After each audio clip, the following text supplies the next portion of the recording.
Anyway, welcome to Picra, top producer panel. For some of you that don't know what Picra stands for, it's Professional Iranian Canadian Real Estate Association. It's been formed for about 5 years now. We have close to about 400 to 500 members.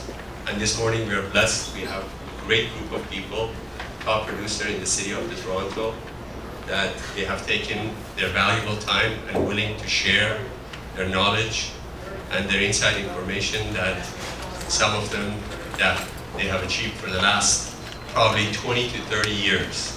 Combined experience of this panel is unbelievable. Oh, here we go. Daryl is here too.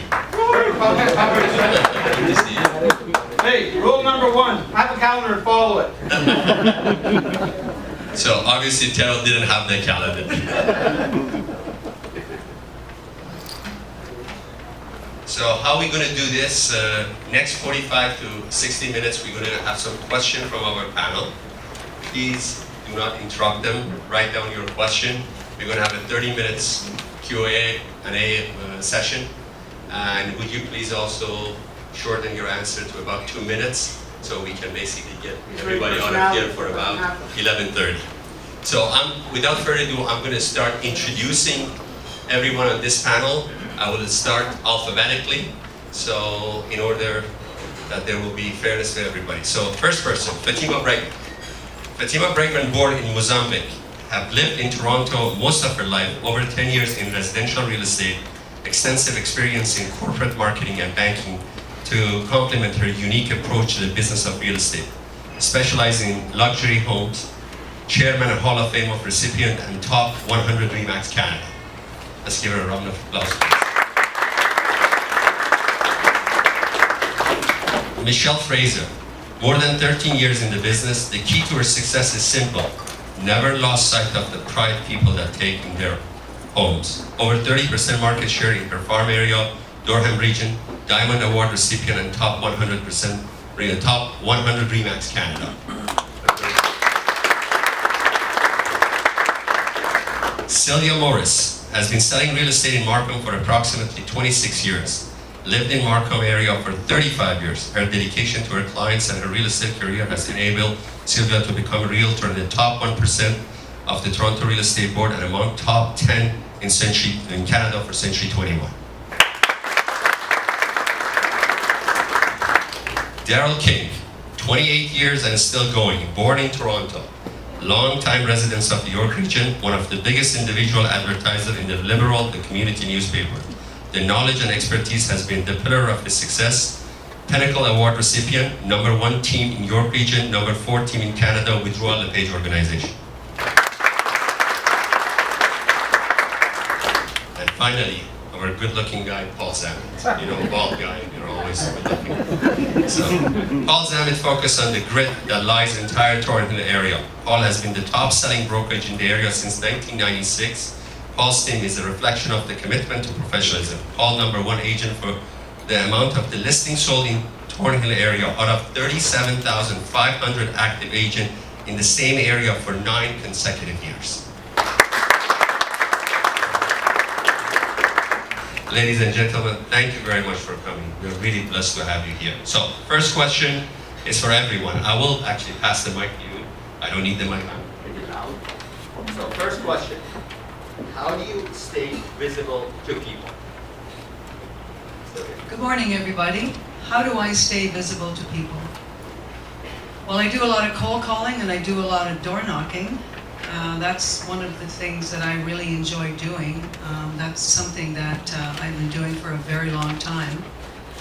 I do advertise in our local newspaper every second week. I don't do a lot of cards and sending out thousands and thousands of things.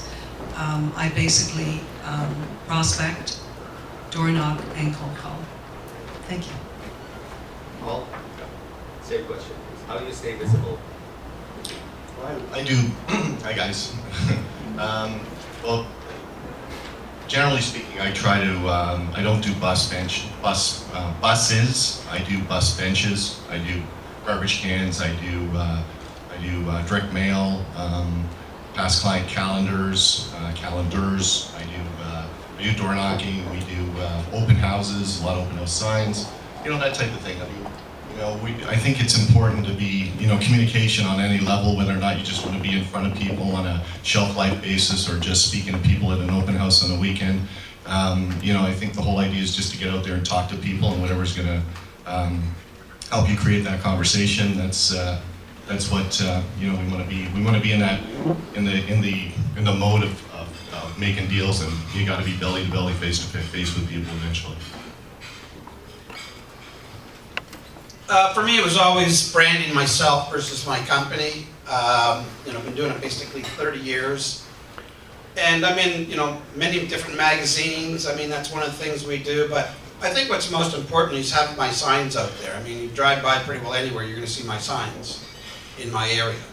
Same as Paul and all these guys up here. I mean, your sign is probably your most important piece that you have out there. So if you got bad signs, clean them up, get rid of them, get new signs, right? You know, I'm doing a television show. How do you stay in the face of the community? Well, I'm going to be on Top $1 Million Agent coming out in July, so you'll all get to watch that. I'm going to be a guest speaker with Tony Robbins and 5 other great speakers September 16th. So I've always made it a point to get myself to be very visible in the community, in the real estate market, in the public market. So I've always been very, very visible in many different ways. So I'm not a hidden agent, I'm a household name. So that's the first thing I would try and do. I mean, you may not be able to do it like most of us right now, but you got to start in one little area and just build from there. Every day, build from there. Constantly, every day.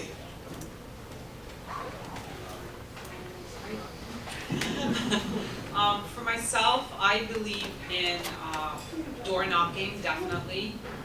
Getting my face out there to the public, combined with my flyers. I drop flyers every 2 weeks.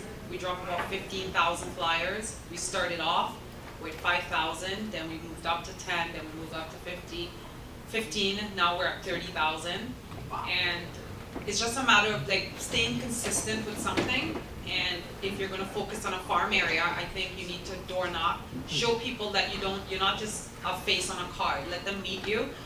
We kill our open houses because if it's one house we have, there's going to be like 30 signs. So it doesn't matter how many houses we have flags and lots of just open house promotion. I have open house when the clients walk into the house. I have something, floor mats, say pride in staging, and just talking about yourself, I guess, out there with the clients. Good morning. For me, I have focused on my farm area. I've actually been in residential real estate for the past 15 years. Hard to believe, right?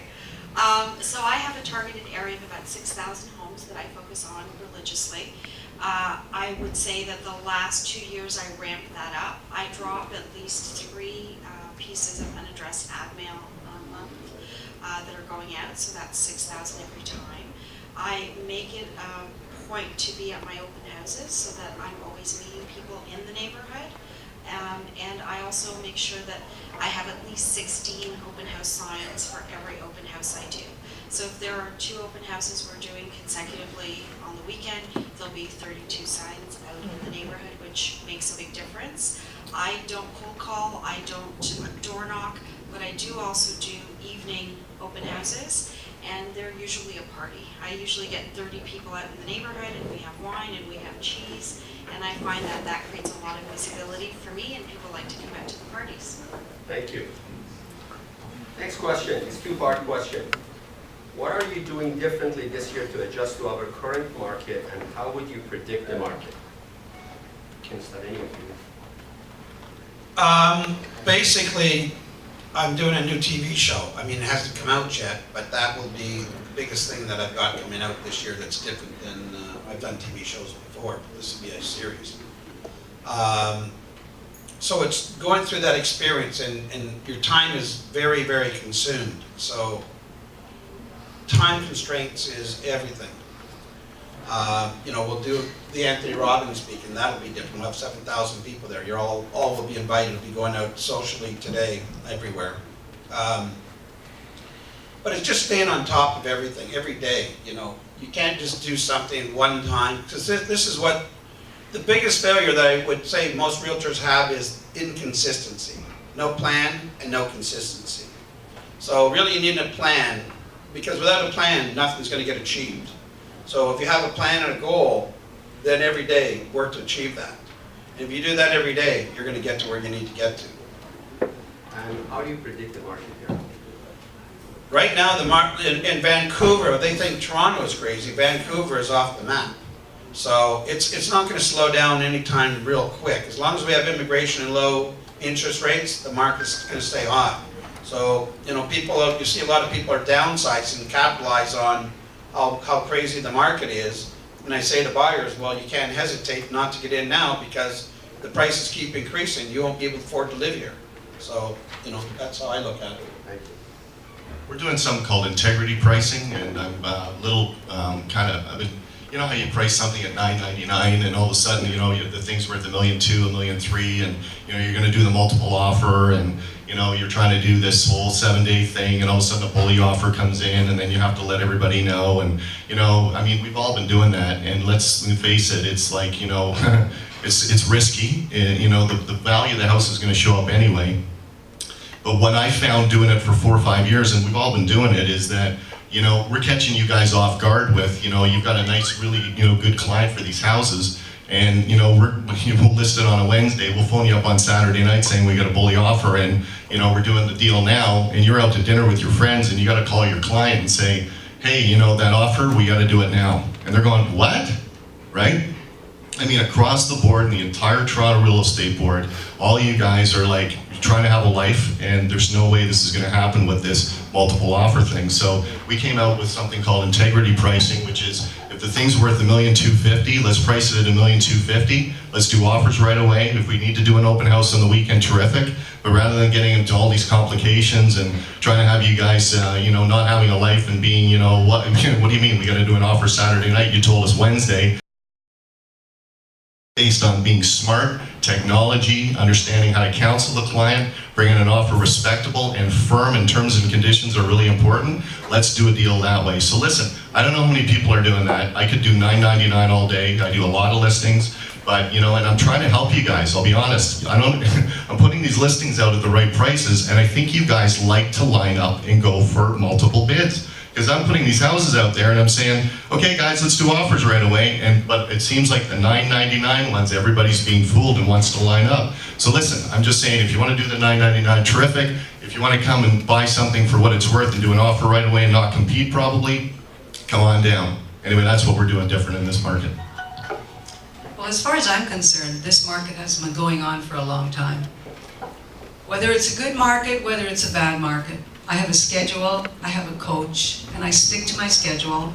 I do everything, it doesn't matter what the market is like. As far as multiple offers, yes, I'm from Unionville, and we have a lot of them going on as well.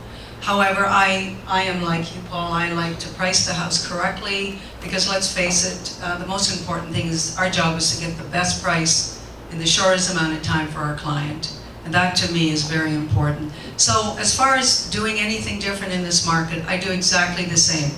I have a schedule, I prospect every morning, I go out on listing presentations in the afternoon. If there's nothing going on at nighttime, I'll go back after dinner and I'll prospect for another couple of hours. To me, to make money in any market, you have to prospect. And that's all I can say.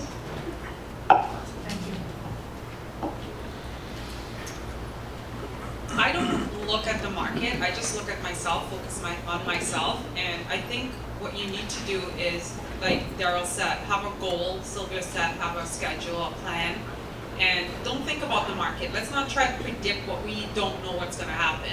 Let's be honest with clients, and I think Paul said it well, be guardians of the industry. Like I don't word it as integrity pricing, but I do say to my clients, I allow multiple offers to happen organically. Let it happen naturally. We're going to price the home where it should be priced because we don't want to do what everybody else is doing. We want to be different. You don't want to price your home and then look at offers a week later. Why do it that way when the whole market's doing it? You stand out above the rest by just doing things the traditional way, and sometimes people appreciate that more. So I have a completely different approach. I work in a neighborhood where people do line up, and for most houses, we're looking at 5 to 15 offers. I don't allow bully offers on my property. properties, and I sit down with my clients and I go through it with them and explain why. I do believe in open houses. Sometimes people can't get out until the weekend. So I don't know that I'm doing anything differently other than I have the conversation with my clients as to why a bully offer is not in their best interest. If they're there with a bully offer prior to offer night, in all likelihood, they will show up again and you will have more people at the table. In terms of predicting the market, I think it's going to continue at the rate that it's at. I agree with the increased immigration we have into the city and the interest rates. We are only going to continue to see prices increase. Thank you. Question from Daryl. This is coincident, Daryl. Don't shoot. Considering volume of your business, what is your advice on time management? Get a good assistant. That is key to everything. I mean, I run a pretty tight schedule. We're going to probably sell over 600 homes this year. And that's one every 17 hours or something like that. So scheduling is the most critical part of your day. Most of us just waste half of our day. We get up late, and I think that's another part of our failure because we don't have to account to anybody but ourselves. So we sleep in most of the time. I see some agents getting up at 10 or 11 o'clock at night. They go out drinking or something till 2 in the morning, whatever. But you got to think of your business as a business, because that's really what it is. It's you Inc. It doesn't matter who you work with, Remax, Century 21, Home Life, Royal LePage, and Independent. It is you Inc. So you are the boss of you. So you need to take great pride in your time, because we all have 24 hours. Everybody on this panel only has 24 hours. And what you do in that 24 hours is the success of all of these agents here. Because I can tell you, all these other 4 people on the panel, they treat their time very importantly, and that's what you need to do. Look after that time like it's the most important thing in your life, because really, it is. Your health and your time. Thank you. Question from Sylvia. What is your #1 marketing tool? My #1 marketing tool, my telephone. I have to be honest. To me, this business is very simple. People make it very complicated. It's not complicated. Like when I told you I have a coach, I do, and I practice my scripts, and it's nice to have somebody to be accountable once a week, to know what I'm doing, and am I on schedule, and will I reach my goal at the end of the year? But to me, yeah, my #1 tool is my telephone, because that's where I get all my business from. Thank you. Paul. Yeah. Considering seller market and seller are acting unreasonable in many cases, what is your best dialogue for getting seller to price it right, price reduction? Yeah, that's a good question. I mean, generally in a market like this, if you have 10 or 15 people through a house and you don't have an offer, I mean, that's a pretty good indicator that you might be overpriced. But moving forward, it's who put the price on the house and why? Was it the seller because they wanted to try for a couple of weeks and see what happened? And feedback is really important. We have feedback systems. We created proprietary systems within our company that, we have the sellers that can go online, and we have a specific person that actually does feedback, and we post this online so the sellers can see what the common thread is. And you guys know, we probably call you a lot, when you're showing my listings for feedback, you're probably sick of it. But, we get in communication. We want to know, hey, is there something we can fix? Let's do an offer, right? So, excuse that, but it's, more of a forward thinking, and it really helps to, talk to the seller when they have the live feedback to know what's really going on. Now, it's the overall feedback, or there's something obviously that's going to be the thing where we want to just address that. If we can fix it, terrific. But, the whole thing is the value of the home has to be consistent with the pricing. When you have consistency, that's when it's easy pretty well that, houses are going to start to sell. And it's a funny market, because you can have houses that'll sit for the smallest of reasons that you think is so inconsequential, like pink walls. Like I've sold houses or had listings where the walls are pink. 90% of people aren't visionaries. What they see is what they get. 10% of people say, we can paint it, we can change it. But 90% of the people think the wall's gonna be pink for the rest of time. Right? This is what it's like. And then, we can it's pink. It's a wall, they can paint it. and I'll speak to the agents. You know, the pink walls is the reason. Is there any other reason, right? But it gets stuck. It's funny. So little things like beige paint and stuff they'll go a long way with getting houses sold, right? Michelle, next question for you. Can I just add on to that for all of us? The biggest frustration for any agent with the listing, especially if it's not selling, is feedback from the agents that show it. I would love to see in the Toronto Real Estate Board that it be mandatory that you have to fax or an email comments on the property, because it would help each and every one of us, anybody here. So think of it, if you show a property, just drop a line to the agent, hey, love the property, overpriced, show like a dot, whatever it is, doesn't matter, because it helps everybody. And really, we don't compete, we help each other, really. Everybody in this room, we all work together. And it doesn't matter what flag we fly, because without each other, we have nobody. So think of that. Thank you. Michelle, $1 million question that's facing and challenging time for every realtor in the city of Toronto. How do you handle commission discussion? I don't. I handle it a bit differently. My forms are pre-printed with my commission on it of 6%.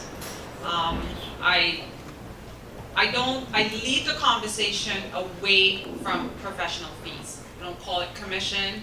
It's all professional fees.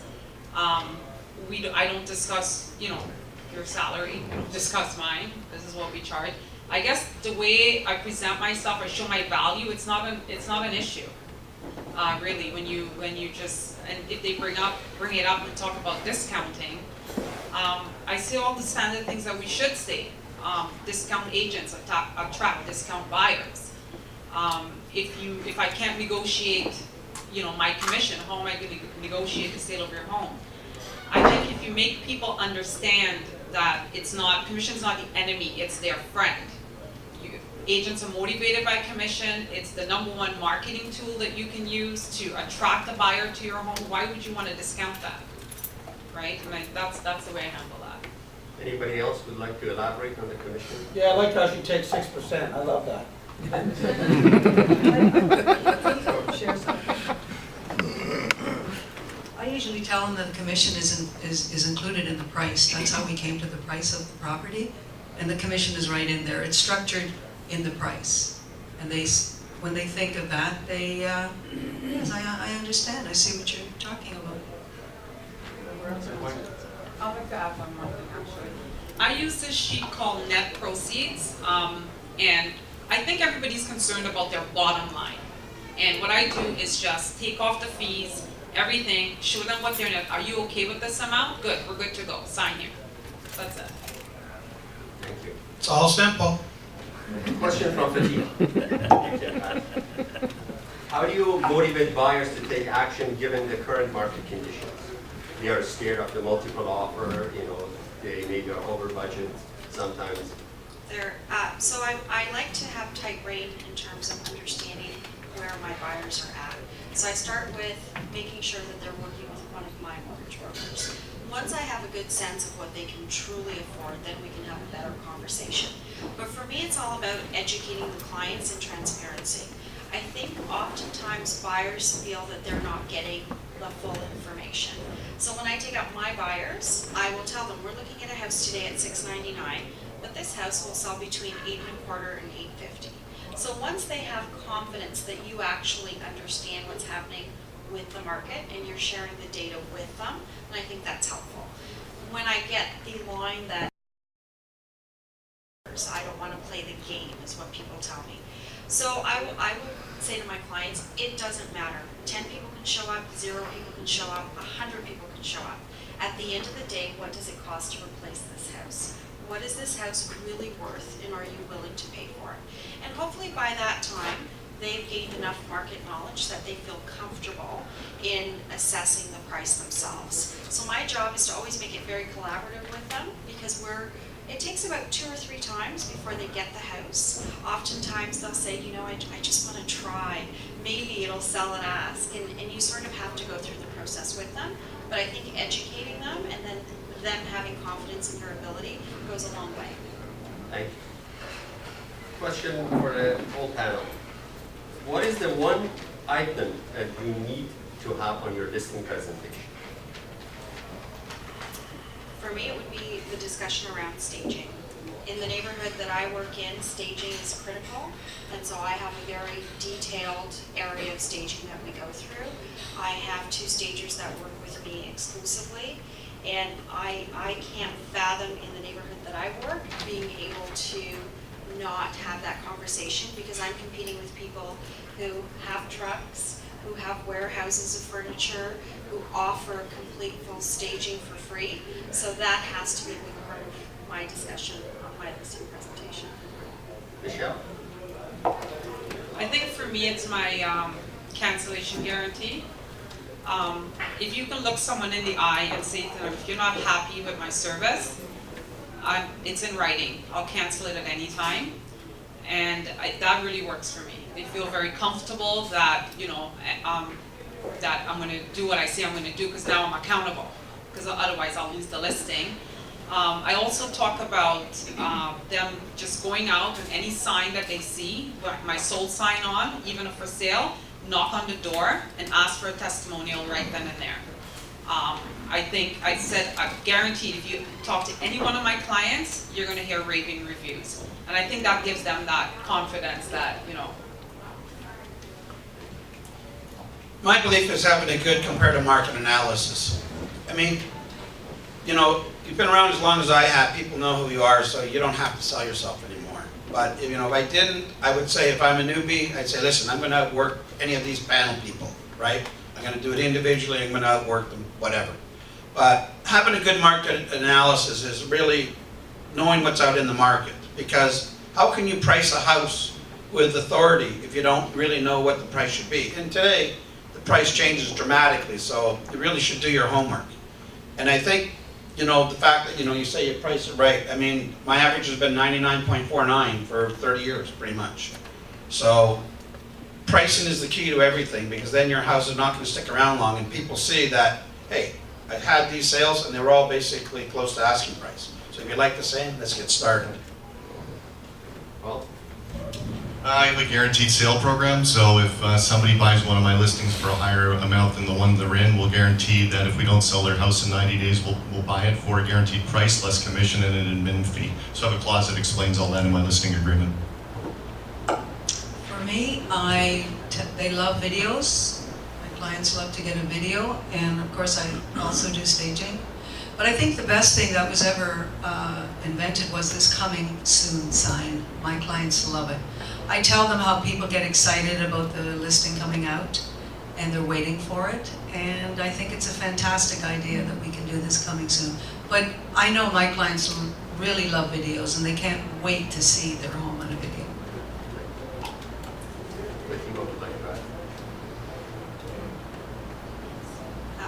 I just wanted to add one thing. More often than not, the reason I get the listing is after the listing presentation, I send out a thank you to the clients. And I find that most agents don't thank people for the opportunity. And with that thank you, I send them a list of my most recent clients as references. And just like Michelle, I ask them to call them. So I can tell you how great it is to work with me, but I would like you to have an independent advice, and I'll just send my 6 most recent clients, and people will call and check. And that's often the deciding factor. I'll have a seller from 3 months ago call me and say, did you get the listing? I worked really hard for you. I told them how great you were. And I find that when people think that there's transparency between you and them, and you're telling the truth, they're willing to list with you. you guys are all been successful, and it's great to sit there and give a speech to these folks that some of them are new in the business. What has been the biggest difference in your business that made you to elevate to the next level?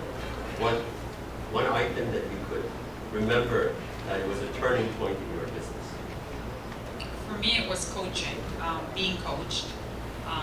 Just having that accountability is very important. I don't think anybody should be in this industry without a coach. I think you'll be lost. You have no direction. Anything that you want to, like my coach, I can email anytime if I'm stuck with even like something to put on my flyer.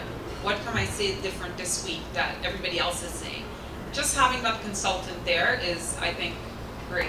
And that has taken my business to the next level. And when I wasn't being coached, I find I was just, doing just day-to-day routine, doing okay, but not the best that I can be. And the coach brings that out. With you? I think for me, that everyone has different skill set. So find something that you love to do in this business. Do you love to do open houses? Do open houses. Do you like doing an address admin? Do it. For me, the biggest change was really ramping up my direct marketing in the neighborhood, my farming area. That made a huge difference. My business prior to that was 90% repeat referral, and it was great. But the uptake and the cost analysis over the last 2 years that I've done, it's well worth it. So if you have a stakehold in a neighborhood, even if you just have 1 or 2 listings, for me, that's made a significant difference. Start every day at zero. No matter how successful or unsuccessful you've been, start every day at zero. So that means every day, what time I wake up is 6 o'clock, 6:30, 7 o'clock, whatever it is. Wake up at that same time every single day and know what you're going to do, right? To me, when I started the business, I didn't know anything. I didn't have any coach. I've had coaches, and I believe in coaches. But the biggest thing I did was 100 contacts per day without failure. I used to do 2 open houses on a Saturday. I used to do 2 open houses on a Sunday. In those days, we had those little yellow books. We didn't have computers. We just had little tear sheets or yellow books. I used to walk around, that was my library. I used to walk around with that thing. People come to my open house. I'd go and list their house after my open house, right? Just with that little yellow book. So, as Sylvia said, most of them said, it's a really simple business, but we complicate it. So keep it simple and do the things that you're supposed to do every single day, whether it be a flyer, door knocking, open houses, but I would do a combination of all. So, I think the thing is, we all have an inherent unique ability, like Fatima was saying. And I think, there's all kinds of tests out there where you can get to know, you get to know other people, right? And then there's getting to know yourself. And I think a lot of us don't really know ourselves. And I think another part is, I don't think a lot of us know what we want. I think that's a big part of, life. Like, I think we wake up every day, like Daryl saying, at zero, but what do we want today? If we really thought about it, and you really cut through all the morass of, the options and choices that everybody has, and you pick that one thing that's going to be the thing that's going to do it for you today, it's pretty interesting, right? So if you take 10 minutes, 15 minutes, there's a 500% return in proper planning. If you just do that at the beginning of your day and say, what do I want to accomplish today? And here's the thing, all there is to do today is all there is to do today. We get kind of wound up with this to say, we're going to do it, and we're going to do it, and we're going to do it, and then we're going to do it. And the thing that starts to become missing is balance. Because let's face it, there's real estate, there's personal, right? There's sports, there's health, there's financial, there's all that. And I think the way we come across to people is they're pretty smart. When we're all one thing, it comes across like, I don't know if I'm, getting a vibe here, is this the right guy? When you're up in a listing presentation, if you're a balanced individual, and they figure, in your aura, in just the way you're speaking to people, they'll pick up on it. And I think that's the number one thing. If I look back at my career 30 years later, where I've gotten to, there's a lot of things I can attribute to my success. It's maybe it's team, or it's leverage, or it's something. But I think being authentic and being straight and taking what you get and knowing yourself and having balance and feeling like you're balanced and coming across like you're balanced, that's the key, because people are looking for that all over the place right now. That's the key thing. That's a key component in relationships. And if they can get it with their realtor, and that's trust. People can get that, that's what they're looking for. Thank you. For me, it was the first time I met Mike Ferry. I went to a seminar and I was very impressed, and I knew this is what I needed. As Daryl, I believe, said, this is a real business, and unfortunately, a lot of people do not treat it like a business. You have to get up every day, go to work, have a lunch, have breaks, and work. That's what it's all about. But the one thing I did learn, which was very important for me, was I learned what to say. When I went in on a listing presentation, I wasn't babbling on about stupid things, telling them how gorgeous their house is, because I'm not going to buy it. And that's really important, knowing what to say. And when you know what to say, you're a professional, and people can tell by the way you look, by the way you walk, that you're a professional when you know what to say. And I practice scripts every morning. At 8:30, I'm practicing just before I get on the telephone. I practice with different people right across the US and Canada. And I practice, and I know exactly what to say when somebody says hello. And when you can learn that, that is really fantastic. And of course, having a coach. To me, that was my big turnaround in my business. Sylvia, how long have you been in the business? 28 years. 28 years. She still practices every day. Any correlation to that? That's one of the things, guys, you got to know what to say, when to say it. If you don't, we're not going to get anywhere. It's like actors and actresses, you know, they practice and practice and practice and practice. I have a son who's an actor. They practice for hours and hours on time to know what to say. That's what we are. It's showtime. We're actors. When we go out in a listing presentation, just think to yourself before you say. That's a script right there. I personally think a lot of people shouldn't be in this business, but Paul started a good discussion. I'd like to elaborate around that discussion if you can, please. So, what is your biggest why? Why you are in this business, and what motivates you every day? So that's a his question is, what's what do you want? It's kind of like, that's really what that is. So what drives me and inspires me is another word of, you can kind of throw into that too. And being inspired, think of the word inspired means spirit, and being spirited is meaning like it's kind of like you get energy from that. So when you think about this business, everybody on this panel, we could all kind of say that energy probably has a lot to do with it, right? So when you think of energy, where do you get energy from? You can get it from why. Well, you do it. You can get it from, getting on a treadmill. You can get it from eating right.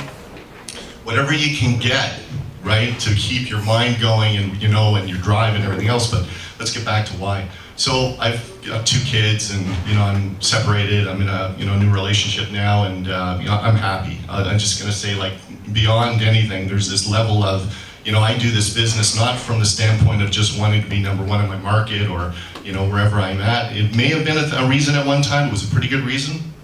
But I think the balance that I've learned over the years from getting to a point where, maybe striving to be number one in my market maybe cost me my relationship, or, you think about it, maybe we weren't meant to be in terms of what that is, or maybe the business got in the way. But, all I can say to you is if you're starting your business off now, the balance part I can share with you from the top down, like from where I'm at, like try to think of your why in the sense of do it for the reasons, for the right reasons. Do it, are you with the right person right now? Do you want to spend time with that person? Do you want to have it so the business feeds your personal life, or do you want your personal life to feed your business? It's this whole thing. Whatever's going to dominate you is going to take over, and it'll happen. If you're spirited and you really love the business, it could just happen really quick. So, think about the reasons you want to do it. For my reasons, it would be like one of my underlying things is to bring professionalism to the industry. So I want to raise the bar in the industry. If I go on a listing presentation and I lose, it's because somebody was better than me. And that's good. Because, if somebody was better than me, good for the industry. That means there's some smart cookies out there. Good for you, whatever that's going to be. The other reason is I want to bring style to Thornhill. We talked about staging. I have a couple staging warehouses. I got about $250,000 worth of furniture. When we take a listing, I can actually roll out, my team and a designer. And, I know downtown Fatima, you got a lot of style, you got a lot of character. Thornhill doesn't have that. Richmond Hill, you're okay, right? I mean, but, real world is that, and Markham, Unionville, you got some stuff. Well, no, seriously, you got Main Street, Unionville, that's charm. We got Old Thornhill, it's nice, but it's not contemporary, and it's okay. And I don't know if you guys know, there's 3 things. There's traditional, transitional, and contemporary. 4 years, 5 years ago, I didn't know anything about this stuff. My parents were in the antique business. And I grew up in the antique business, and everything was just antiques. Now it's like, wow, there's a world out there. Anyway, my why now is balance in that industry. What style are people? How can we help them get to the next level, higher returns? But style, how is it that people will raise the bar in terms of style, where people have houses now, and if they're coming to the market, let's spend the weekend getting our house looking better. Let's take that 1970 look and make it 2015, whatever, right? So that's another why for me. So I got inspired by that, so I invested and I did all that too. So if I look, so it's personal right now, it's like just making my personal life great.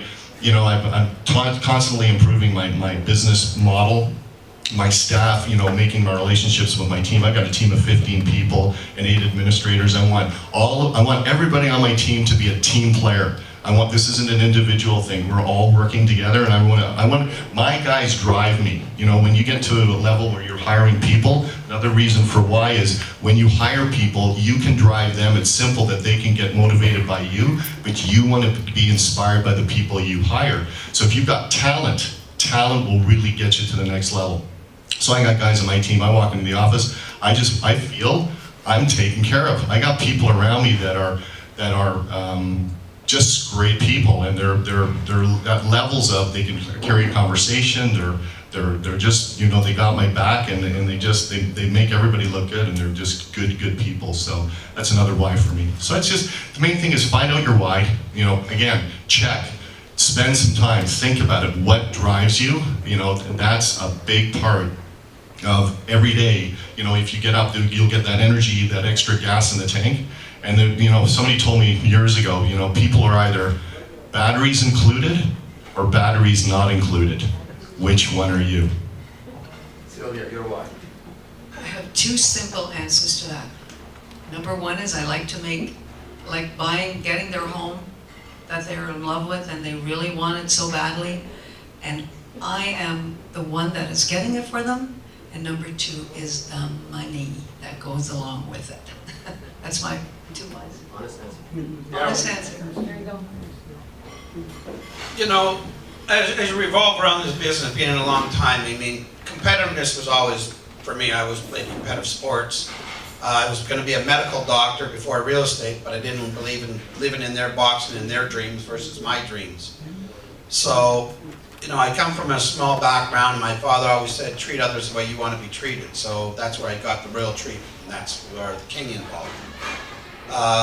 You know, always treat others the way you want to be treated, number 1. You know, if you treat them fairly and honestly, because, guys, you can fool anybody once, but you normally can't do it twice. If you want to last in this business, you better be honest and straightforward. So integrity is important. You know, my why was always to compete and be number 1, but really the competition lies within. I'm not competing against anybody in this panel, anybody in this room. I'm really competing against myself, because I always believe I'm only scratching the surface. There's so much more that we all can achieve. And it may not be selling another house. It may be better in health. It may be better in mindset. You know, someone that knew me a year ago doesn't know me at all today, because I've evolved so much from a year ago, 10 years ago. People say, yeah, 20 or 30 years ago. They know the old Daryl King. They don't know the present Daryl King. You know, you talked about, you know, staging of a house or whatever. Guess what? Staging the mind is the most important thing that we can do, right? Our mindset, to me, is the most critical thing that we need to work on. What's in our kitchen? What's in our heart? What's in our soul? Because if you're feeding the wrong stuff, you're bringing that out into, you know, around you. So be careful what you take in. Get rid of all that negative energy. That negative energy will suck you dry. There's a lot of friends, and, you know, I know growing up, you know, I worked with RE/MAX for 15 years.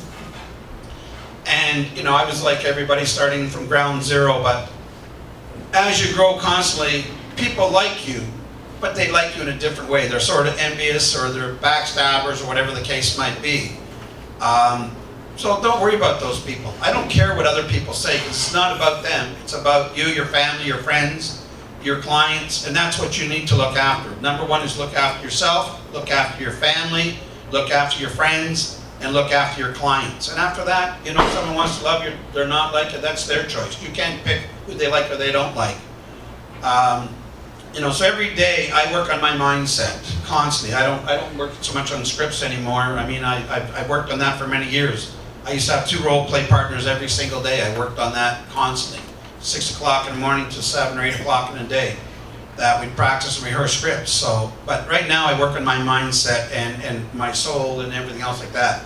Maybe a lot of you read on my Facebook, I set out 10 positive things every single day to the universe. Because I believe in karma. What you give is what you get. So you have good intentions and you give out good intentions, you will receive those good intentions back. So, you know, integrity and mindset is my biggest why right now. Michelle? For me, my why would be being the best that I can be. I keep challenging myself to do better, and I believe I haven't reached my full potential yet, and I just want to see myself get there before my retirement and my goals. And I feel like after 5, 10, 15 years in the business, you should be at a level every, personally, whatever is good for you, but for me, every 5 years, I want to be at a certain level in this business and in this industry. Otherwise, I shouldn't be here. If I can't treat it like a business and grow and be better at what I do, then I need to just hang up those gloves and give it up. I love what I do. It's not a job, so if a client calls me and it's late at night or whatever, it's not a bother, and I think they really appreciate that they're not bothering me. They, because I love what I do. So. That's, I would say, my why. I think for me, my why is twofold. How many of you were born in this country? Very few. I wasn't either. So, like many of you, we came here, I was 7 years old, didn't speak a word of English. And I grew up in what I thought was a country with unlimited possibilities and opportunities. And I talked to my dad, Mozambique. So I came from a really hot climate to a very cold climate, which is still a big adjustment for me to this day. But I felt this immediate culture in this country that you could do anything you wanted to do. So I was very fortunate to have parents who also believed in me and believed in that. So I had a conversation with my dad not that long ago in which I said 50 years ago I could not do what I do today. I could not have the success as a woman that I do today. So for me, my big why is I get to create and design my life exactly the way I want to. And there are very few places on this planet that as women, we can do that. And so my other why is I sit on the board of the Hunger Project Canada, which is an incredible organization that also does some work in Iran and Iraq. And that is a big why for me because I find that what I do lends itself to help other women, which I firmly believe in. Thank you. For someone new who start this business, it's crucial to build their database and contact management. What is your recommendation for building their database and how to stay connected to their database? Who asked? All of it. Just find a system that works for you. There's many different ones. I wouldn't even know how to use it personally, but my point is not to get tied into that. Really, I'm belly to belly or face to face is the highest in contact you can get.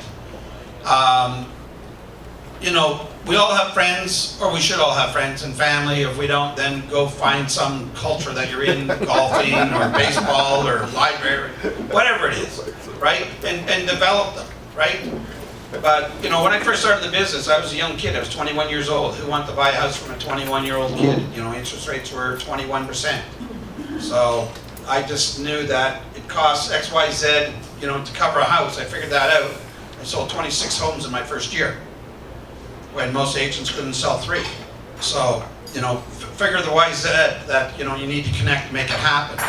So me, I just had a contact sport. I just made 100 contacts every single day, no matter what. So if you don't have, you might only contact 5, but make them good contacts and build from them. So stay in touch with them constantly, And don't take it for granted that people are going to call you up because you're in real estate, because they're not. Every now and again you got to ask them, because lots of people think I'm too busy, so I don't want their business, right? One of your good friends goes to list with somebody else, and you go, "Hey, what happened? Well, I thought you were too busy, you didn't have time for me," right? No, of course I would. So let them know you have time for them, and then you'll go out of the way for them, right? Inform them of what's happening in real estate. I mean, you're You're the professional, so you need to be the voice for what they need to hear, not from somebody blind. So you be that voice, you be that reason. Yeah, okay, so I've used different softwares over the years. Currently we have servers and we keep all our data online, like home inspections, and we use a software called Agent Office. It's a software that's been around for a long time. It's computer based, and I'm looking around though. I'm looking at you guys would probably, maybe you could tell me. I mean, well, I'm looking at Insightly and this other one called what's that? A Salesforce. I've heard of that one, and I mean, if you guys have had some success with that, I'd love to know what you're using. But the main thing for me is as things evolve, like iPhones back in the day when Agent Office was around, there was this thing about syncing. Now it's all live. You can go on and the whole thing is seamlessly dialing from, just to be able to, do you guys find the thing is that all you really want is to call somebody, right? Like at the time you need to call somebody, and what's in the way is, where's the number? Isn't that crazy? Like, where the hell's the phone number? It's somewhere in here, right? But if you can get to a point where it's all in existence and you could just speed dial, and like Sylvia was saying, best tools are phone. I mean, it's that, but it's being organized as to which people to call, which people, having that list every day, like he's saying, it's a contact sport, but having that and which guys, it's plan your day. Who do I want to call? Who do I want to be on the phone with today? So, I mean, there's software out there that'll be cross-platform. It'll be on your iPad, it'll be on your iPhone, it'll be on your computer. And I use a Mac. I don't know about you guys. I mean, IBM I dropped about 2-3 years ago. I have an IBM server, but I love a Mac. I mean, Macs are, do you guys have Macs? How many people in this room have a Mac? Right, I mean, it's a different world, but man, is it cool, right? And you wonder when you watch a movie and everybody's in a movie and they flip open their computer, right? And they got it looking like this and there's a big Mac symbol on the back. There's a reason for that. It's been years, right? But anyway, so Mac's great. You can do a lot with it. It's a bit of a learning curve, but everything's cross-platform these days. And then the whole thing is, you have your timed daily stuff, and then you have your timeless. So, Agent Office has a little bit of both of that. So, there's your list of everybody you need to call today, and on your left-hand side, there's your appointment schedule. So it's nice to be able to say, call that guy, move it into an appointment, you got everything in existence. It's a little archaic though, but I mean, the main thing is just making calls, whatever's going to get you there, right? When it comes to all the technology, I don't have anything to do with it. My assistant does all that. I'm only there to meet people and sell houses. However, I do have, it's called an arch dialer that helps me dial a little quicker.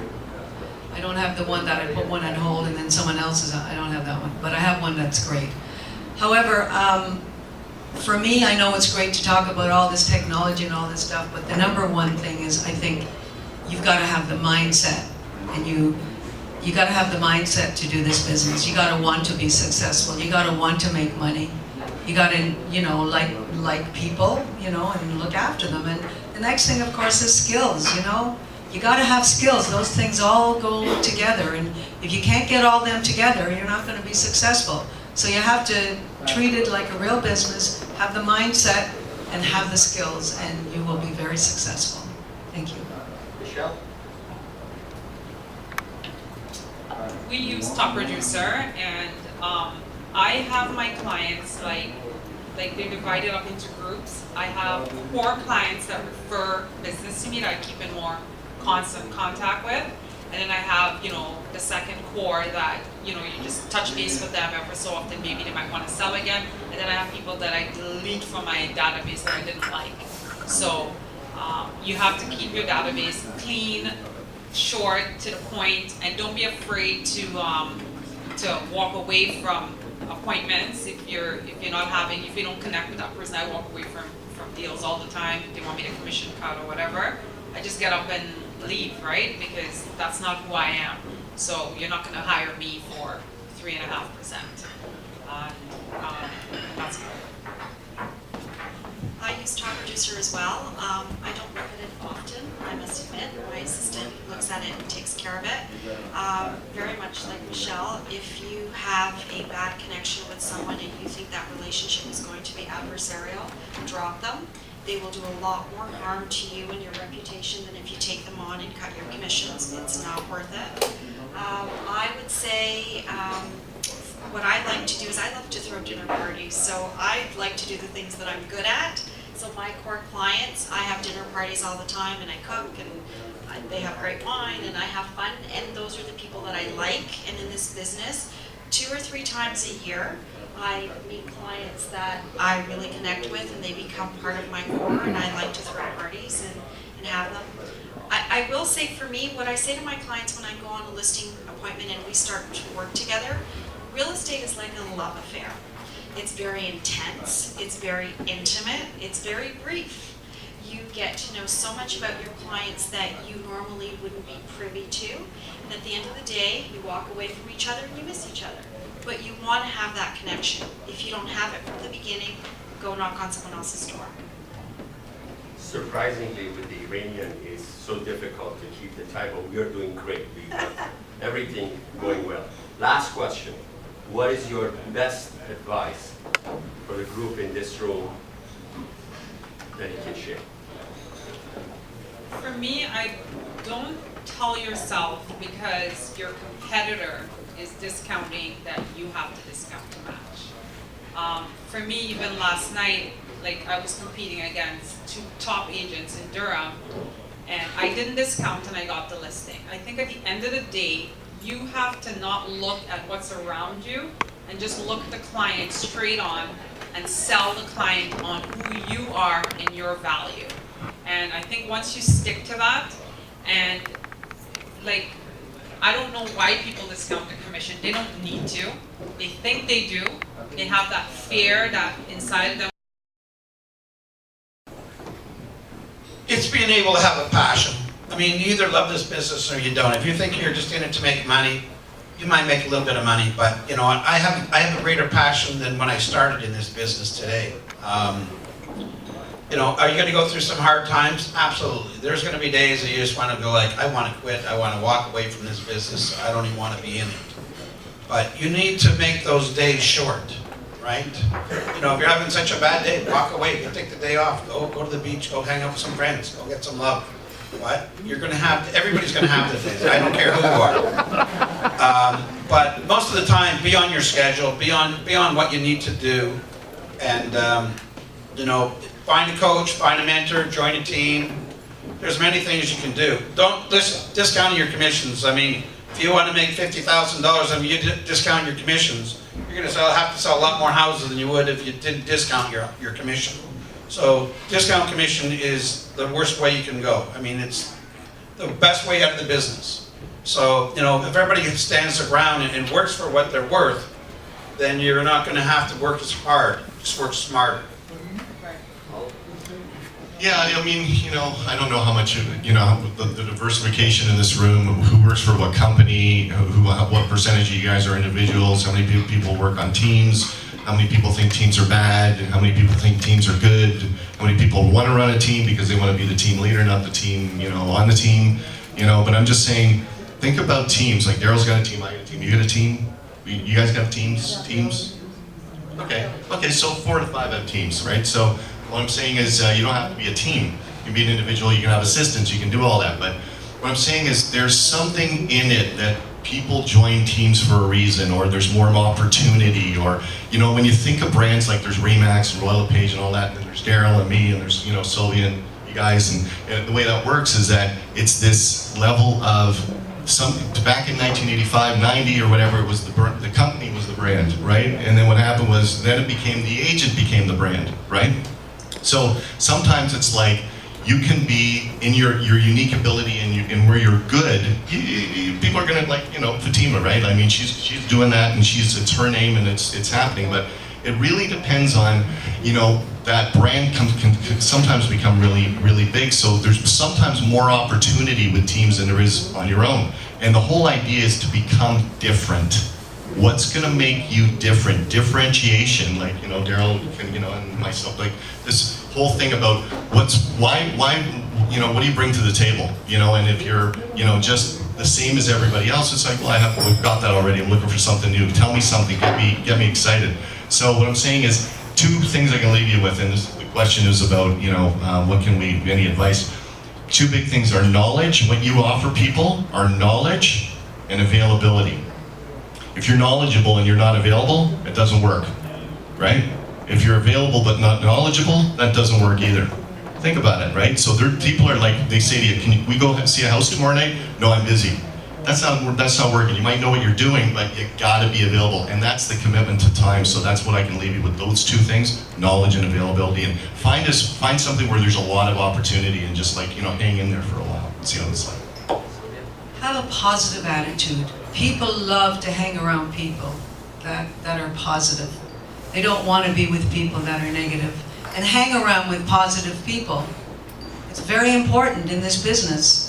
When you walk into the room and you look great, your hair looks great, you're smiling, people really like you a lot. And then you come out with your scripts and you know what to say. You're a professional. And that's what we all are. We're all professionals. And I think some of us don't realize that at times. Number two, get some really great accountability partners. People that you can call and say, hey, you know what? I've been on the phone for 2 hours. I talked to so many people. Now, how are you doing? Get buddies, get accountability partners. It's really important to have support when you're in this business. This business is great. It's a wonderful business. I love what I do. I'm fortunate. Every day I say to myself, I can't believe I'm doing what I love. And it's really important. You need support in your office. You need people around you, people that really care about you and think you're wonderful. And you will succeed, and you'll hang around with people like that. Thank you.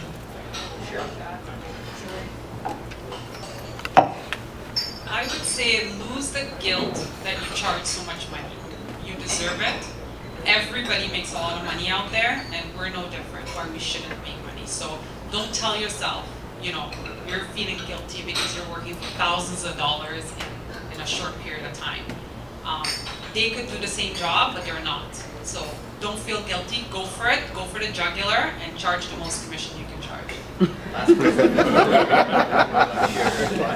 you repeat the question? What's your best advice that you can give to this group? The best advice is you get up every day and you get to create your life. You get to figure out what that day's going to look like.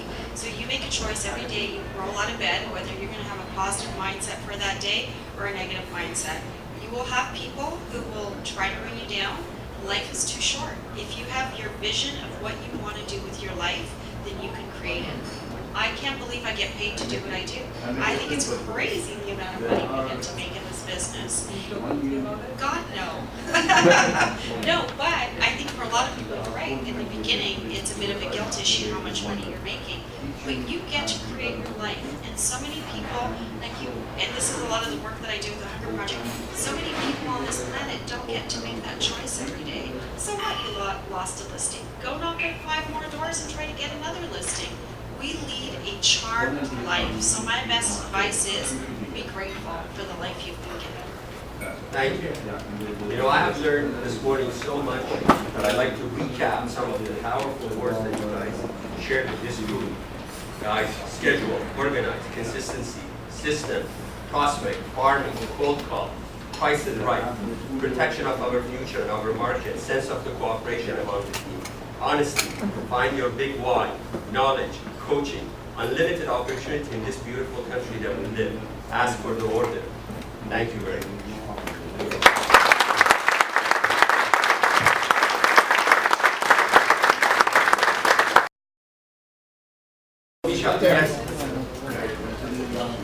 What's your listing package consist of? Is this something you take, for instance, papers, or do it only on the iPads? And when you are leaving, are you leaving anything with your clients, customers, or not? He's asking about a listing package. Do we have a listing package? Yeah, I have a listing package, a very detailed listing package. And I leave it with the client. Sometimes if I know in advance that I'm going to go there, I'll send it there before I get there. But if I don't, I'll just take it with me and I'll leave it with them. But most times that are not, I'm leaving with the listing. 92% of the listings I go on, I take. So the number one thing is I qualify them. All that is great, but there's no purpose of me going out to see somebody unless they're qualified. If you just want a price for your house, well, I can tell you that over the phone and save myself a couple hours of time. I'm only looking for qualified sellers, personally myself. So how serious are you interested in selling your home? Talking to you. Yes. Right? asking you a question. Oh, sorry. You know, if you're a serious one to sell your house, I'm gonna come out, I'll bring a listing package, or I'll email you something. One of the two. Anybody else want to elaborate on that? Yeah, it's, I mean, the whole thing is, you can go on an iPad and you can kind of just do it, with, I use, the iPad app it's called Stratus. You guys use that? I mean, in the beginning I was using that and I was thinking, I don't know, I don't really like this thing. It's like, it's not, I'd rather have a computer, sort of thing. But then probably about 3 months ago, I started using it, and in a listing presentation, you can see what's sold, what's there, and you can get the pictures right there, right? So you can go in and say, well, what did that one look like? Click, and then you're showing the pictures of the previous. That's really helping lately, because people go, okay, we know what the price is. Because when you print out and it's in black and white, and then you're going, okay, well, what did you see? Did you see that one? Did you see that one? People want to know the pictures, so that's really, I've been finding really useful to try and log into that while you're there. And by the way, have you guys gone to the board? Do you know that fob, you can do it on your phone now? Have you guys gone to that? Really important. Oh my God, I don't miss that fob. I do not miss that fob. Yes, I do have a listing package, and I have it delivered usually 24 hours before I go on the listing. I have a fella on my team who's a runner, and he delivers all those for me, puts on lock boxes and so forth. But I think it's really important to let people know who you are before you get there. To me, I could never go on a listing presentation without them having, and I always make sure, I always call back, make sure they have read it, both parties, husband and wife, so they know all about me by the time I get there.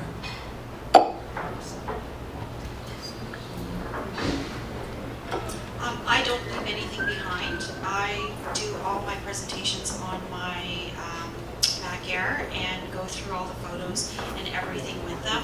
I do send sort of a preliminary email with a lot of information about myself and what I do to the clients, just to familiarize themselves with me, but I never like to leave anything, and I live in a very tree-hugging neighborhood, so people are very appreciative of that. For me, depends on the client. If they're an older client and they're not technology savvy, then we'd use the printed CMA. If I feel like it's someone that I need to be, and this is after qualifying them, and they need to be impressed with statistics, I just do, every presentation I do is different. I don't have like a listing presentation. I just actually speak to the client and find out what their motivation is, and let them know what my motivation is, and see if we can get together and work on it as well. Yeah, that's about it. I don't leave any. Any other questions? She has a template, she just doesn't know it. She has not one listing presentation, she has numerous listing presentations. It's a template. Really, it's about knowing the clients. Listen, lots of time you have a gold and you have a green. Yeah. You got to present to husband and wife two different ways, because you're talking one way to one and the other way, right? So you really need to understand your clients, and that's really what she's talking about. Some of the older people, she used print. The newer ones, she might do something different or just voice. So try and understand. That's why the most important thing you can do is pre-qualify. Go 100% pre-qualified before you go out. Yeah, if they just want a price and you want to just go in, sometimes I like to be in front of them to give them a price, but I'm going to be in and out of there in 15 minutes. I'm not going to sit there and do this long presentation if they just want to get a price and they just want to be introduced to you. Yeah, you have a question? Yes, particularly for Paul. How do you handle the staging cost? Like, who pays for it? Right. Where does it come from? Right. Well, we charge them whatever we feel is right, and then the way they can pay is they can pay us now or they can pay us later, whatever they feel they want to do. We can add it onto the commission. We can, we can pay. Sometimes it's a monthly thing. There's all kinds of things. Sometimes it's a builder with a $2 million house. How you're going to approach that, it's different than a person with a, 650 house. We just had a conversation this morning staging something we listed in Thornhill. My stager calls me up and says, I think we undercharge these people. They have a full stage and, they've got a $350,000 stacked townhouse. And, and the agent mentioned the price and it's wrong. And then you got how making sure your team knows your model, because they're going around selling and they didn't understand all the components. What if the house doesn't sell? Is it free? Are you like, all of a sudden, what if they cancel the listing and you've staged their house? There's gotta be a consolation kind of fee, right? Like you're gonna go in there and say, if you guys don't sell, we gotta charge you X to cover all the costs. So that's another component too, which is, if you have, there's a penalty if they take the house off the market. So it's easy to take the house off the market and it doesn't cost them anything, right? But if they gotta pay $3 to $5 grand, it's a different story. And that's the other thing with builders, if you stage their whole house and they're all of a sudden it's 3 months, 6 months, 9 months, a year, and your furniture's in there. And if you don't have anything in there performance-wise, where after a certain time they got to start paying monthly for this stuff. Next time you start bringing them offers, it's like, oh, this is costing me extra money here. I better smarten up. So as you go through the process with staging, you'll figure out, oh, I think I should implement this. I think I should implement that. Somebody mentioned to me years ago, making mistakes is really good because you'll learn from them, right? And there's other people's mistakes and then your own mistakes. Both are very valuable, but as you go along, mastery is what we're all headed for. We just want to get to a point where we have a model, we can count on it, we don't have to think about it. When you get into a situation here, but it's a new situation, you go, what am I going to do? How am I going to do this? Crap. I gotta start calling people. Then you figure it out. Man, does it become easier as you go. Especially when you get business coming in, right? You just want to handle it so you got a business acumen around it that it makes sense. That's all this is. Fair to them, like Daryl's saying, do unto others as you'd have them do unto you. So it's like be fair to people. It all comes back, and people know when you're an extortionist or not. People know, and it's all about being fair in the market. What are you charging that's commensurate with the rates out there? As long as that makes sense, people get it, and it's got to be fair. It's just got to be fair. Yeah. Thank you. Any other question? Yes. Hi, first of all, I'd like to thank you all for this opportunity at Picra. It's been great. And I'd like to know, like, in average, how many hours you guys work realistically? Maybe not now, but to get to that altitude, to be, is it like 50, 80, 100 hours a week, or I'm really curious. Thank you. Some people tell you can work 40 hours. I believe you got to work a minimum 50 hours, right? This business, you can make a lot more money than any other business. It is you, Inc. So normally if you're a business owner, you're going to be putting in more than 40 hours. So myself, I'm probably working 50 hours a week, and sometimes it could be more, or sometimes it could be less, but I'd say on average 50 hours a week. I don't work that much. Sorry. I think for me, I do my appointments in the evenings, and during the day, I have block times where I do certain things, but I think 40 hours is okay if you're really working, I don't know if you can put a number on it, because you can say, are you really working? You're sitting at the office thinking you're working, but you're not doing anything, right? But you're there from 9 to 5. So I think you have to just know what you're about and actually do income producing activities at least some point during the day. You gotta be making money, prospecting or doing whatever. I can attest, Michelle prospects in bed. No comment to that. All my time's in bed. For me, it depends on the time of year. So I like to take time off. I like going to my cottage. I like trying to take every other weekend off with my son. So I'm all about balance, or trying to have some sort of balance. But I'd say a minimum of 40 hours a week for me. But if I've had like a really long week and I've had 4 nights where I've been out late every single night, then I may pull my son out of school on a Friday and we play hooky on Friday. So it's figuring out how to navigate it so that you can still have that downtime. Because for me, I'm not good to anybody if I don't rest and get 7 to 8 hours of sleep a night. So. Well, Sylvia, what adding to that? Well, I guess the balance idea is the key, right? I mean, in the beginning, to get, it's the old Kent Shepard. Remember Kent Shepard?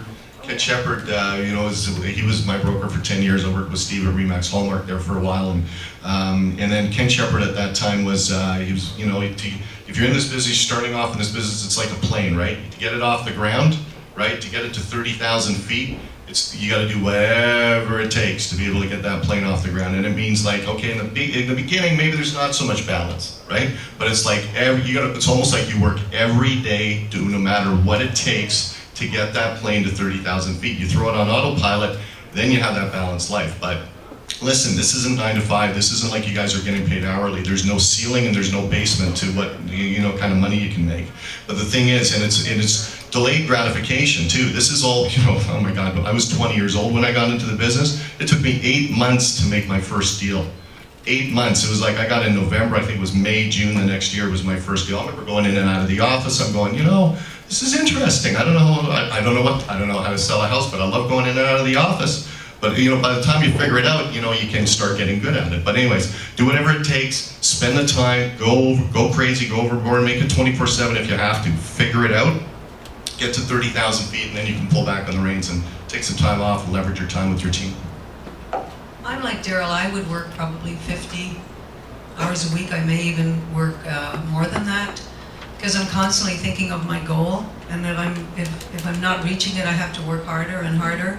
My day starts at 5 a.m. every day. I go to the gym so I can get the energy to do this business. I think it's really important that you have the energy, and then you can do it. When you're working, be 100% committed when you're working. That's it. Forget all the other BS, forget your Facebook, forget all that social media and stuff. Be focused on the moment. Listen, when racehorses, they put the blinders on. Put the blinders on when you go to work. You're only going to work for one purpose, to be successful, to make money, to feed your family, feed your bills, right? So be 100% in the moment, because most of you are not in the moment, you're somewhere else. So when you're committed, be 100% committed. I'm all in or I'm all out, it's one or the other. I don't have that belief that I'm going to do something half-wittedly. I'm going to do something, I'm going to be 100% committed. So make sure if you're going to do it, be 100% committed, be all in, right? Be fair to yourself, be fair to your clients. Lady at the back. Sorry, let's say you have a listing presentation with a homeowner that you are sure that they are going to sell their house. What would be one thing that, I know you are expert, you can do it, you go and you will take the listing, but just put your shoes on someone who are fairly new to Korea. What would be the one thing that you can convince them that sell with you, and you know that there are tons of very good real estate agent out there? I guess the question more is when you go on a listing presentation How and you there are convince them? our agents, like Newer you. agents. You're a newer agent, you're going in against other successful agents, right? Is that the question? Kind of. I just want to know how convince them to sell with you. You know you're good, you know you can do it, and you know you can sell it very good, but what you say to convince them to sell with you? If you were in their shoes and lack of experience, not too many listing or market share in the area, what would you? They have to go with me because I'm new. I'm full of energy. I can bring things to the table that these big, huge teams can't. You're gonna get me when you call me, and give me a shot and let me do this for you. That's what I said back then. 10, 12 years ago. I guess many of us, we always give this advice. There is an ego inside all of us that we hate to share. But you know what, guys? It's worth it to share with some of the good experienced agents within your office, within your organization, or even somebody from this panel. You know what? I'm in your area, Paul. I like to share this listing with you. Half a loaf is better than getting nothing. And then your name will be there, so at least you build that relationship and a contact with the client. So yes, as Paul said earlier, that we don't know where everybody works, whatever the case might be. You have strong brands out there, whatever. I mean, you can use your company as, hey, our company has sold this many homes, whatever. We're really strong in this area. So that's the first thing I would work is I would work on my company if I'm brand new in the business. That my company's been very successful. One is I would really do my homework, and I'd want to make sure I dress for success. I wouldn't show up in jeans and, looking like a bum. I would dress up fairly nice, professional, and I would go in with the right attitude, like a mindset that, I am fairly new to this business, but I can guarantee you this, that I'm going to work diligently to get your home sold every single day to make that happen, right? I have nothing else to do, and I only get paid when I make it happen. So have a little faith in me, and I'll show you what I can do. One thing Daryl mentioned as well is just being, focused and the whole thing about blinders on. And I think what that really means is being present. And when you can get present with a client, present in your business, I mean, there's meshing that takes place. And you know, somebody told me years ago, it's like, every appointment you walk into, you might not be the right fit for the client because the client's fast and you're slow, or the client's slow and you're really fast, you know? And there's a speed, and what I call it's like level shifting, or kind of, you know, mirroring, you know, clients to be able to, you know, if they're slow, you kind of got to be slow with them in the beginning, right? And then, you know, you can go, if you're naturally fast, you can go slow first, and then you become, it's like a Mike Ferry thing, right? It's like, you know, you kind of want to, you kind of set the bit, you know, if they speak a certain language, or they have a bit of an accent, you almost have to mirror that a little bit. Not, you know, being smart about it, but, you know, they kind of want to be, you know, comfortable, right? So if they feel that you're of the same kind of speed, you know, that's important. And if you start off with you're at different speeds right away, you may get it because you clicked. You know what I mean? And forget all the stats, but stats are really important. Like, I mean, maybe it's personal stats, or maybe it's company stats, but beyond that, I don't know why I'm going with you. You don't have the best stats. I just feel there's a connection. You know? Connection. That's it. So, like, listen, you don't have, and the other thing is, Sylvia and I were just talking earlier, you know, we were saying, you know, we were talking about the business. She's been in the business almost 26, 28 years. I've been in the business 30 years. You know, sometimes it's weird reasons why people are going to go with you. I remember 2 years into the business, I ran into a guy from Home Life and Royal LePage at an open house.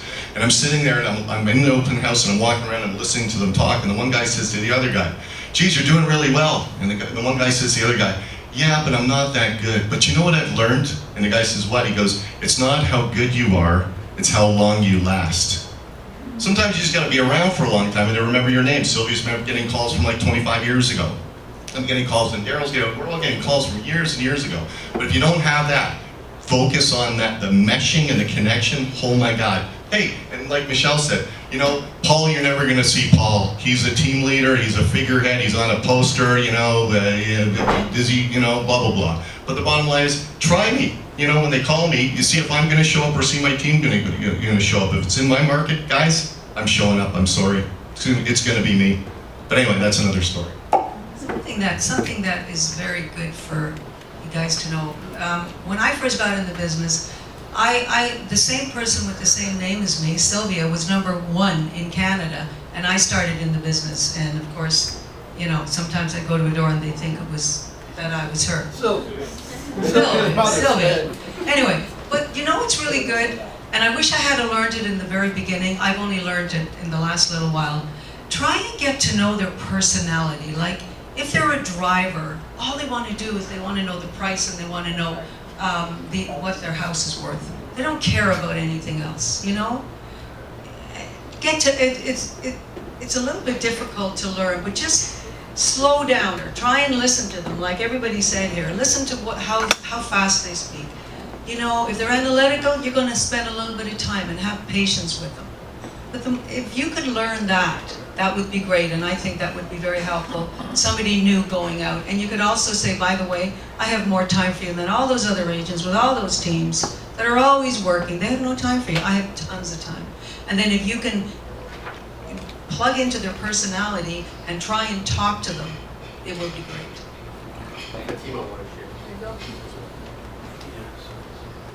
So when I first got into the business, I got into real estate with my ex-husband. So I learned a lot of things. Some things to do really well, some things not to do so well. And he was a successful established agent. But I got on the phones and I called expireds. So the first listing appointment I ever went on my own, I was really excited. I put a lot into it. I really liked the people. I'd been following up with them as an expiring for about 6 months. So they called me back and I got the listing. And I was so surprised because we'd started to do things separately and I would be going on my own listing appointments. So I sat down with them and I said to them, what was it about me? I always like to ask my clients because I was so excited. Why did you pick me? They said, well, the other agent showed up drunk and the other one that we called never returned my call. So you think that you could be going out against all these great agents, but you don't know what they're doing. So to me, that was such a big lesson because you never know what's happening behind the scenes. So thankfully, because someone had a drinking problem and the other person didn't return the call, I got a $700,000 listing like 14 years ago. So you just never know. Yes, go. One of the things Sylvia talked about, you know, in the old days, we used to talk ourselves, blah, blah, blah, blah, blah, right? God created 2 ears and 1 mouth, guys. Listen. Question at the front row, please. You guys send out a lot of, well, you guys were saying you send out a lot of senators to ask me about flyers. What do you feel is most effective information? Question is, for the farming purpose, sending unaddressed mail, what is the valuable information that they recommend to put on the piece of flyer? Listings, the testimonials, your logo, of course. Fatima wants to start, I guess. You're going to be attracting all kinds of different personality types, right? So I make sure that I have data, because some people like to skim the data and they like to see what the information is. And then what I like to do is talk to the conversation in people's heads. What conversations are they having? If I buy this house, am I going to have to move again? So sometimes short messages, and always just listeds and just solds. So I really like to get into their head and think, okay, if I were a seller, what kind of postcard would I want to get? And if I do something a little more creative, then my phone rings a bit more. Anybody else? For me, my postcards are the biggest that Canada Post allows, and the quality is above the norm, and it reflects on. I push my website a lot for them to go there, because there they'll see everything about me. Also, we do a lot of coming soon, what's sold, what's for sale, and we always offer the standard basic free market valuation and a room by room review, because a lot of people are concerned if their house looks good enough to sell. So I appeal to that, in that I can tell you if it's good enough to sell for top dollar. Elaborate on the biggest size. You mean like a brochure? You send it? No, I just send the postcard. The postcard, yeah. Page, Yeah, two-sided, yes. I think really, my biggest purpose is branding, right? I mean, you know, I work for a company, yeah, obviously I brand the company, but I really brand Daryl King. That's really what I might focus on, because, you know, they may not call you today, but they may call you tomorrow. You know, you just want to be in front of their face. But always make sure it's professional, right? Because I see some stuff come across and I'm going, my God, you know, why would anyone ever want to hire that person? So you don't have to do a lot, but what you do is make it professional and have an up-to-date picture, right? You know, I see some and they have pictures of 20 years ago, and the people would show up, and it's like, who are you? Cheesy lines like, are you moving and you have a cow? Like people don't want to, they're not interested in crap. They're interested in. Give them a little bit of information, Yeah. something that they may relate to, whatever, and a professional piece, just clean and simple. Professional. Paul? I have a standard card I just send out. It's not even really double-sided. It's single-sided. It's a picture of me. It's, you know, information on my website about some, you know, houses I've sold in the past. So I have a dossier sort of online that people can kind of go and see what houses I've sold. So because that's there, I don't really want to recreate the wheel and put a house on it, or, you know, I just want to pre-print a whole bunch and send them out whenever I want to, and then I'll put a, you know, for just open houses this weekend, go zammit.com/open houses. For recent sales, it's zammit.com recent sales. For current listings, zammit.com/listings. So real world is everything's online anyways. It's viral. I mean, you know, people say, do you advertise in the paper anymore? And I don't. I mean, it's because I think everybody just goes to the internet and all the information's there, so why try and compete with that and spend the extra money?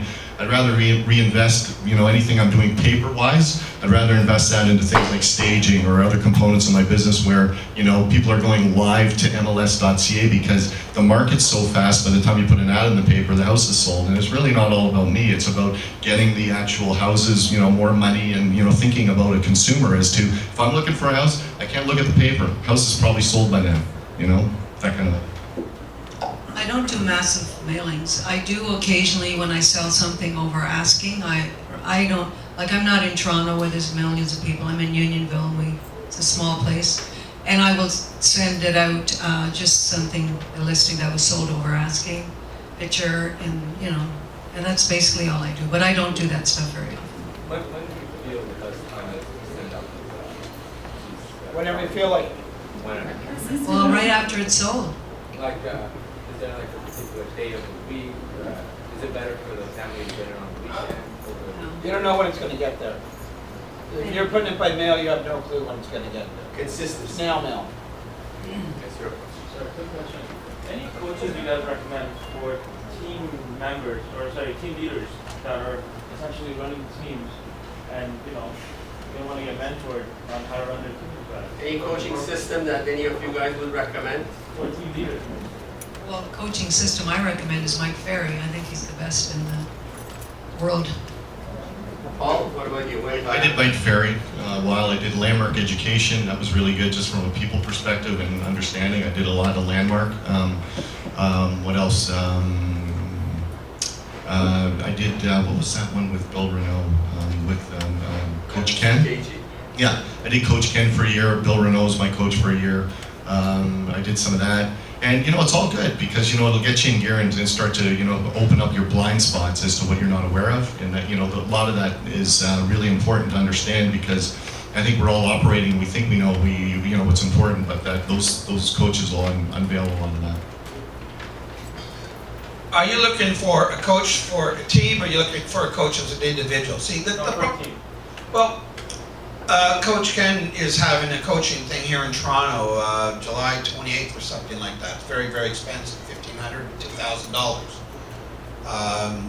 You know. I coach with him, and it's definitely. You know, it's there's a lot of great coaches out there. The key is what's good for you, right? You know, I can name almost every coach out there, and have I seen them all? Yes. Well, it's not about who I recommend because you're at a different level, right? You know, there's Rob Vivian. He's out your way, right? Great guy. You know, you got Rich Robbins, you've got Brian Buffini, you've got Mike Ferry, you've got Ken. I mean, there are so many different coaches. You really got to find one that appeals to you. But I think the coaches, there are different levels, and so it depends on the volume Exactly. that your team is. So you can talk to your broker and see. How many houses did you sell this year? Myself? Yeah, you. The first one, I don't do a lot of selling, but like, Over 100. So you're pretty big. You're doing well. Give him a hand. Right? So buzz me later, I'll get you Coach Ken's information.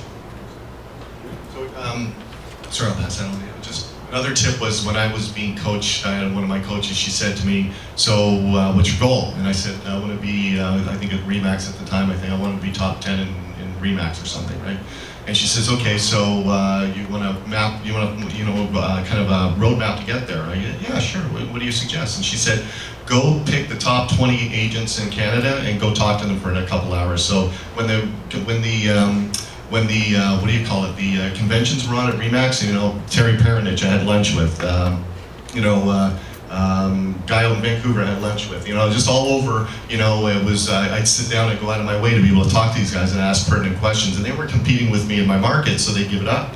So you know that's the key thing, right? So if they're they're going to give you some of those nuggets, that's key. So that's coaching in itself, and you can do that. I mean, are you with Remax? no, I'm actually not broken. Okay. So then it's like pick the top guys in Ontario and just go talk to them or whatever, right? Yeah. Michelle? The coach I would recommend is Goodfellow and Associates. I've never done Mike Ferry. I think you have to go into your personality and decide what type of person you are and interview all the different coaches and see what suits you best. But the bottom line is doing what they tell you to do. So if you're not going to do it, then don't waste your time or your money. If you're going to just, I know somebody who fools the coaches, right? Because they say, my husband over there. Oh, yeah, see, you haven't been making the calls in bed. Right. So if you have a coach that you can actually do that with, then you need to get rid of that coach. Like my coach keeps me very accountable, and he can tell in my voice. Like he's invested time in me. He can tell in my voice if I'm lying or if I'm BS, if I don't do my appointments I'm supposed to.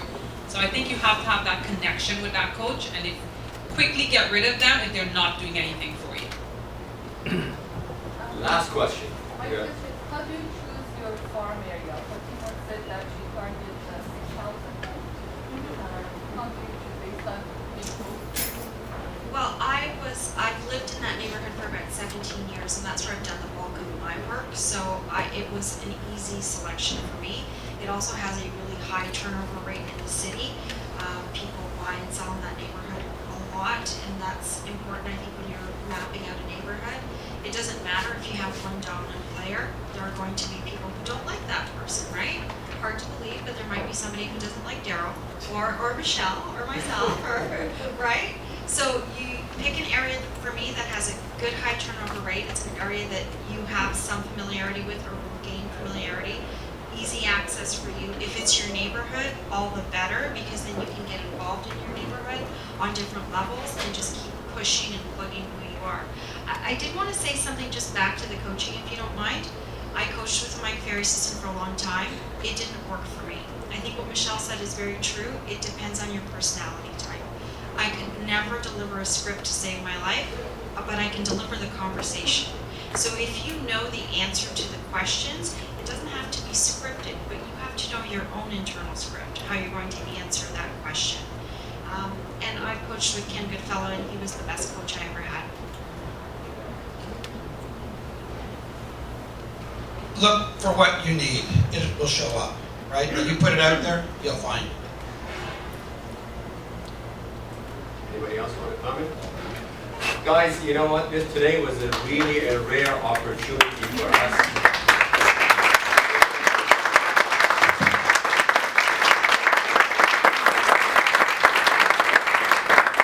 Just to let you know, this group represents commission volume over between 10 to $15 million in the city of Toronto.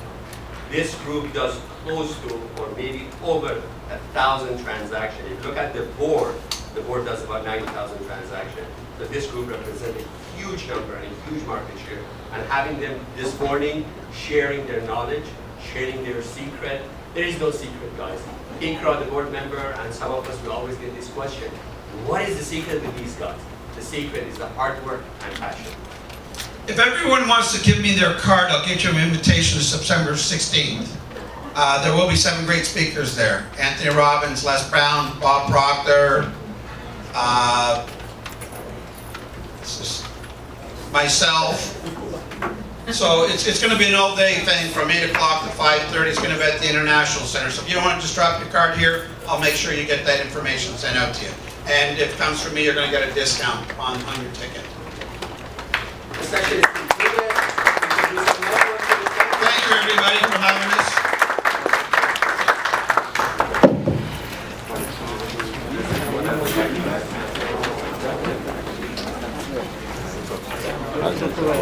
us.